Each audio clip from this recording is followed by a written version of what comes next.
In my opinion, the Canon 7D Mark II comes out on top of from the video camera, the Sony AX53 and the Nikon P1000.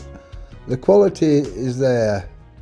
You really need to see these on a big screen. You can see the quality better. And to me, the Canon 7D Mark II with the 400mm lens wins hands down. Mind you, that's just for taking pictures, still pictures, but for video, I think the Nikon P1000 just pips the Sony AX53.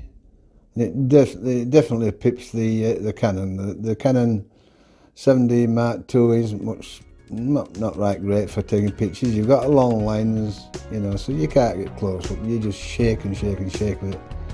So the Nikon P1000 I think comes on top for video.